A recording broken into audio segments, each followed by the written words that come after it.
according to reports, it's the Clippers who have begun conversations with Westbrook to potentially join them in LA. All right, Skip, that's the team you have chosen in the City of Angels. Do you love or hate this idea? No! What are they thinking? At first, I thought it was just a lot of pie in the sky. I thought Paul George was talking about that great year he had with Russ. We need Russ. No, you don't. Marcus Morris seconded the emotion. We need you don't need Russ. You're thinking of back in time Russ. You're thinking of the MVP Russ. He does not exist anymore. You know this, and I know this, because I watch every dribble of every LeBron James game. I have watched every dribble of every Russ game over the last 2 years. What did I see? More trouble than worth. I saw the most psychologically damaging parade of turnovers on a nightly basis I've ever seen in any NBA team's season in all my years watching this game closely. I saw Russell Westbrook this year lead the NBA in turnovers per 36 minutes. As we speak, he has fallen all the way to 149th out of 150 qualified three-point shooters at 29.6% from three. Liability. Solo act of a stat machine. He plays hard, but he plays hard for Russ. And the problem is, in the end, he has losers' intangibles. He is a coach's nightmare. Maybe Ty Lue would be one coach who could deal with it. Yes. I doubt it. And now we're hearing reports that Russ is demanding that he be a starter if he signs with the Clippers. I can't believe there's any market for him whatsoever, because I do like this Clippers team. It is deep. And now Eric Gordon has taken over the second unit point guard duties. And if you look at your stat sheet, he had 7 assists coming off the bench last night. He can orchestrate. He led him in assists. He did. He can distribute the basketball. Russ is a nightmare, a whirling dervish of a turnover-prone nightmare.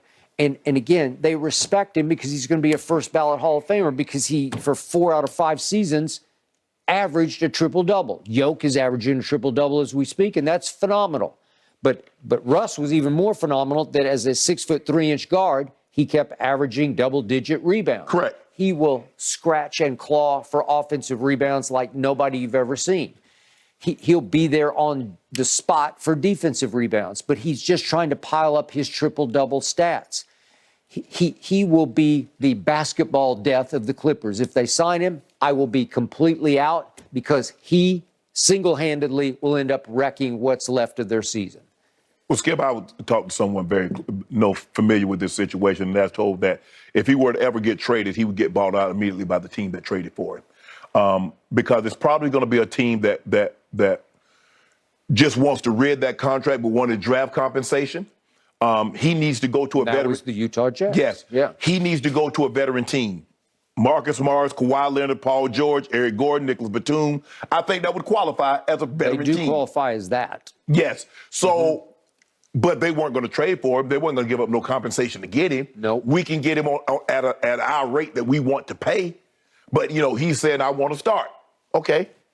The question is, but I think Terrence Mann has done a great job since he's been inserted into the starting lineup. He was really good last night. Because he took over for Reggie Jackson was starting at one time. They tried to get John Wall. He's since been traded back to Houston. Yep. And Charlotte traded for Reggie Jackson, who's since been bought out. Looked like he might be heading to Denver. Yep. But Skip, it's reading that he got permission to talk to Clippers, Heat, Bull, and the Wizards. What does he want? Looking at it from this, Clippers give him the best chance to win. If he wants a title, and obviously he's accomplished everything else individually. He's been a regular season MVP. He's been an all-NBA player, Skip. He's been an all-star game MVP. The only thing left that's missing from his resume is what? A championship. And the Clippers, of the teams that's interested, have the best opportunity. Nobody's thinking the Bulls, the Heat, the Wizards are title contenders. Only the Clippers. So and it gives him an opportunity to stay in L.A., close to home. He loves playing here. Family and friends. He's from here. That is correct. For me, it's a no-brainer.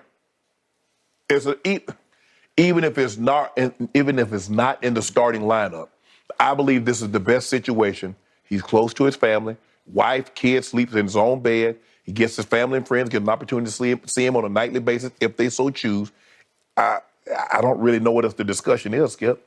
I know what the discussion is. You hate the Los Angeles Clippers, the team in the basement, No. so you would hotly endorse them signing Russell Westbrook because you know how damaging he would be. No, I'm saying I don't know what the discussion is. I don't know what the thought process. What is he thinking about? That's my thing. I think he's thinking what you just outlined. Sure, this makes all the sense in the world for him. Yeah, not for them. Mark Stein is reporting that he's going to take to after the All-Star, through the All-Star break. He don't want to be rushed with his decision. But I don't think this is not a rush decision. I think it's the only decision. if he's trying to win a title, what other discussion is there having? Okay. What did I tell you the other night, the other morning, after the last Lakers game before the All-Star break?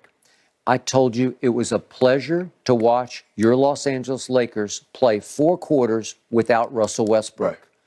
Right. It's just hard on your eyes because his turnovers are so egregiously bad. Yes. that they're soul-crushing for players who know how to play basketball. LeBron James, Kawhi Leonard. It hurts your heart and soul because you know it's so bad that you feel like he shouldn't even be on the floor. And you saw some the other night in the past Kareem game. Yeah. Where you're like, Russ, what are you thinking? What did you see? Yeah. There was one where LeBron had a breakaway dunk, and he throws it like 10 yards to the right of him. Yeah. Threw it out of bounds. I don't know. What are you seeing? And plus, Skip, Russ is shooting 34.5% in the crib. He's shooting 23 from the three. Yeah. He's shooting 23% on the road. A qualifier, if you take enough threes, that 11-point differential is the worst in the NBA. Okay, so you would think again. you want to stay in the crib. Okay, there you go again.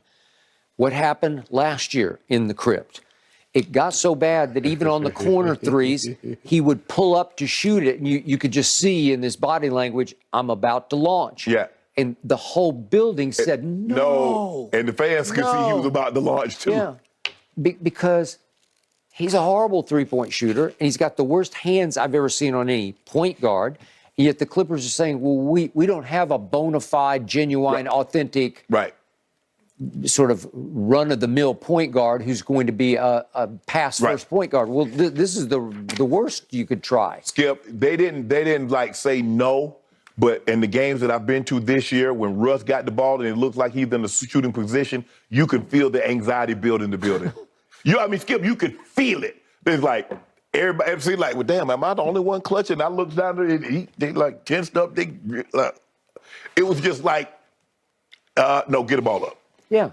And is Russ an orchestrator? Is he a quarterback? Is he a distributor who can organize your offense and get everybody where they should be? Well, the Clippers don't have that guy, but he's the opposite of that guy, the polar opposite, as in cold as ice opposite. I think, I think Terrence Mann is doing an unbelievable job. Skip, you only got so many positions. So, look, you played 8, 9, 10 guys in regular season, but you're not playing no 10 guys come playoff time. You can cut that thing down to like 8 guys.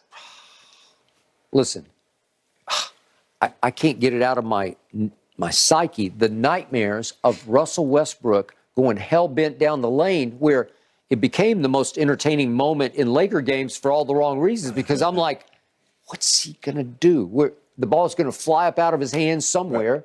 Every once in a while, he made a good pass. And the numbers that he finally put up, to your point, if you put them in a vacuum, they're very good. You'd say, give me some of that. Right. No, not some of this. There's too much West brick going on. There's just...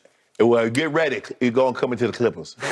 You'd love it. You would celebrate that. Nah, Skip, the man wants to continue his playing career. I mean, should we all applaud people? Shouldn't we?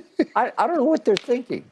Like, sometimes Paul George is just wacky to me. Like, that ain't wacky. Yeah. That's a good decision. PG know Russ can help him win.